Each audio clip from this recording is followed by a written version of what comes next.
What's up guys, Rodrez back here for another video. You read the title, you read the thumbnail, you know what we're talking about today. I got these 1985 Air Jordan 1 Breds. These are an absolutely beautiful pair. So let's quickly get into that little intro montage.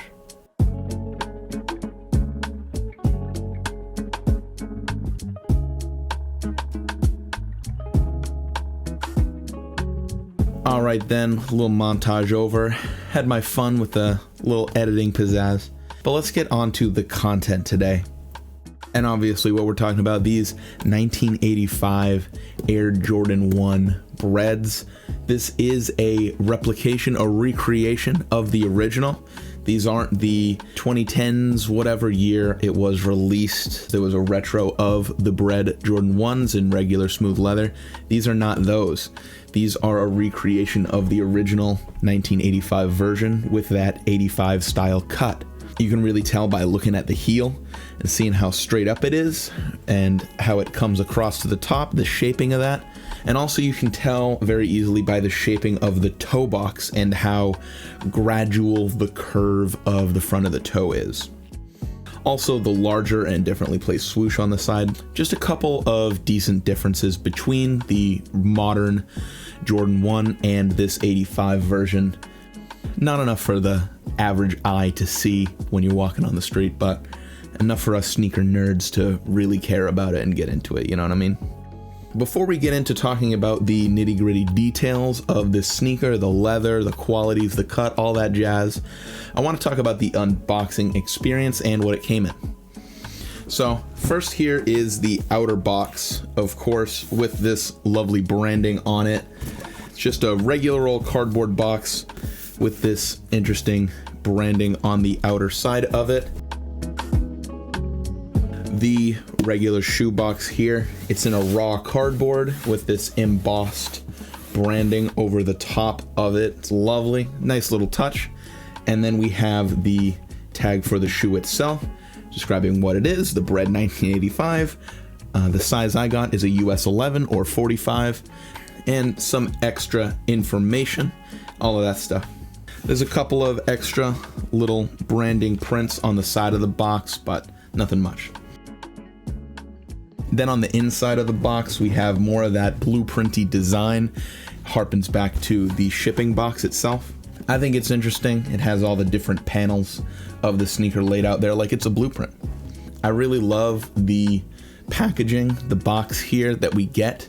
It's just unique. It's not trying to be a one-to-one recreation. It's its own thing. And I can really appreciate that. So now that we're done with the packaging and all of the extra pizzazz, let's talk about these sneakers themselves. Let's talk about their qualities, their fit, their feel, everything you might want to know. And let's start from the bottom with the sole.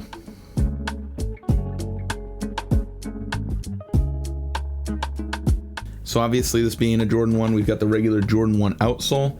It is the 85 version, ever so slightly different traction pattern. It's pretty much the same, just slightly different scale. Get nice up and close and personal with it there. Over my about a week of wearing these every day. I kid you not, I've worn them every day. I'm in love with them. I've got no star loss. I don't really drag my heels anyway, but no heel drag. And with the squeeze test, these guys are still pretty solid. They're holding up still. Of course, over time with wear, your soles are gonna get more flimsy, more loose, but after a week of wearing them, they're still fine. Now the 85 midsole is slightly different from the modern Air Jordan 1 midsole. It has a slightly different pattern on the side, and we can see that with this comparison shot here. So now let's get to the fun part of these shoes, what makes them so interesting, which is the upper, of course.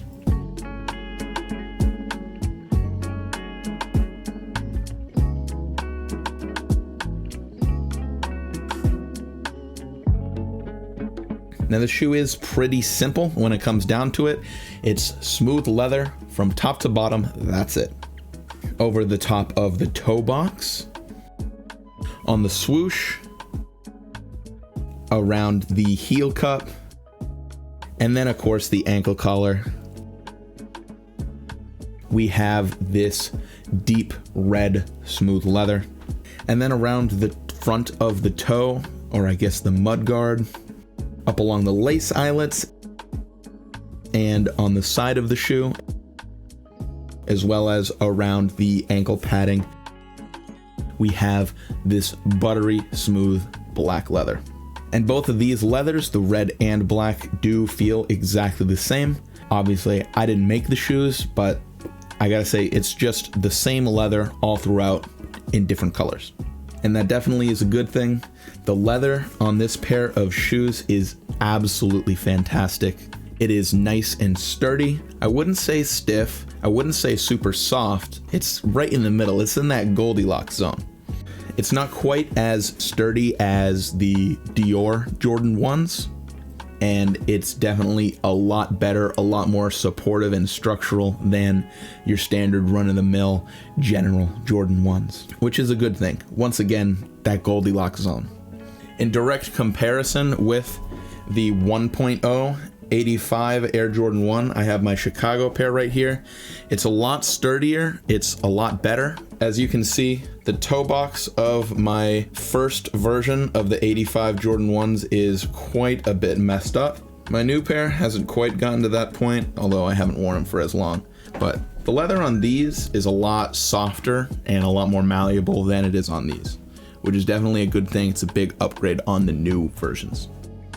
I just want to highlight some of the finer points on the upper of this sneaker. I absolutely love how the stitching looks on the red panels, because the thread is a slightly brighter red than the leather. It has like that little highlight. I really love that. I don't know if that's original or not, but that's just a little thing that I love about it. We've got the little bits of stitching that go over a different colored panel. We got black going over the red swoosh here on the side, and then also black over the red on the back of the heel there. And let's take a moment to zoom in on the Air Jordan Wings logo on the ankle collar here. It's beautifully printed on there. It's actually embossed. If I rub my finger along it right there, it actually does have texture. It is like stamped on, and it's raised off of the leather. It's just very premium in comparison to the usual slop that Nike sends our way. Let's transition from the leather upper to a different part of the upper, the interior. Let's look at the inside of the ankle collar here. It's padded lovely. It's not too super plush. It's just enough to be nice and comfortable.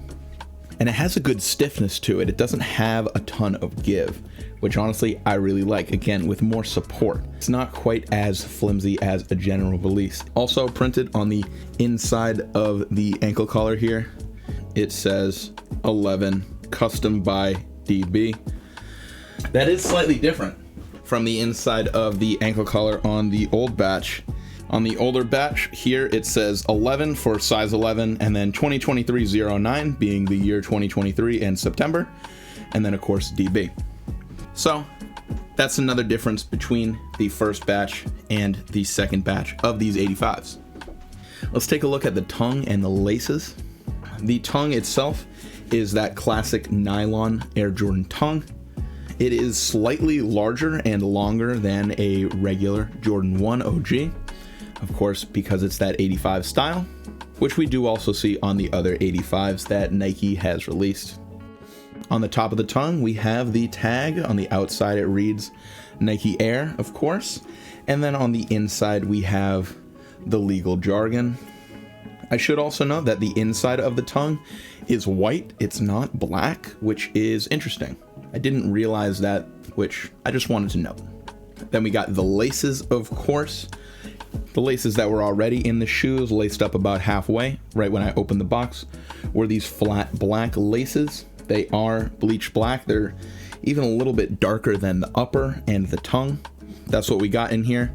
In my opinion, the best laces to have in here. But we also have two replacement pairs. We have red to, of course, match that accent color. And then there's also white, which I suppose can also match the accent color of the sole there. But like I said, I'm keeping the black in my pair. I think it just looks right. I don't want any more accent color on this pair. It's perfect just the way it is. But now let's transition into talking about the fit and feel and comfort and sizing of this shoe.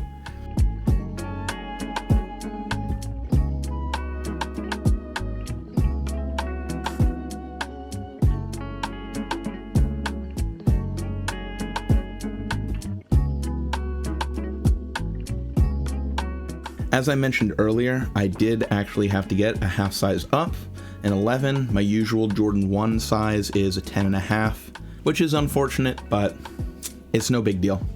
I gotta tighten down the laces up at the front a little bit more than I usually do, as you can see there. That's just how I have to wear my pair because I had to get a size up. If you're wondering how your pair might fit you, what size you should get, you can go to any sneaker store, try on a pair of Jordan 1s. Jordan 1s fit very average, very true to size. They're not slim or thin or anything like that. So just getting your spot on regular size will most likely do you fine. Let's talk about the comfort of this shoe, how it feels on feet. As you might expect, very similar to any other old pair of Jordan 1s. The underfoot comfort is, I can't tell a difference at all between this and any other pair of 1s that I have worn in my collection. That being said, it's nothing exceptional. There's not much of any support under your foot. So I would highly recommend adding some of your own insoles into the shoe to give you some extra comfort, as I do. How does the shoe feel above the foot? How does the upper feel? Well, it's fantastic. I love how the ankle collar comes up on my foot. It gives me plenty of support if I want to tie it tight or have it loose. It just feels better than a modern Jordan 1, I'm going to be honest, but that's just my opinion. I love how this quality of leather feels when I'm wearing them. As I said before, it's not too stiff, it's not too soft, it's in that Goldilocks zone. It just feels right. This is a pair that I can wear all day, out and about, on my feet the whole day, and I feel just fine. Obviously, as long as I've got some extra padding on the insole to bring some support to my heel and arch. And how have they held up? Well, you can see in these close-ups, I've got a couple of scuffs, notably on the heel of this left sneaker. I'd be rubbing them together accidentally when I'm driving sometimes, but they've held up fantastically, at least thus far in this first week or so. They're all smooth leather all over, so it's super easy to clean off if you get them dirty or muddy or whatever. So in terms of how they're gonna hold up over time, it's pretty top tier. I've got no signs of any sole separation or stitching coming undone or anything of that sort. And with the care and attention to details that have gone into the creation of this pair, I wouldn't worry about that whatsoever.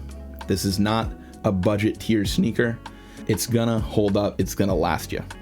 So that's gonna be about it for this video about the Bred 1985 Air Jordan 1s. I hope you guys enjoyed. Let me know in the comments what you think about this video and what you want to see next. That's gonna be it from me. Adios.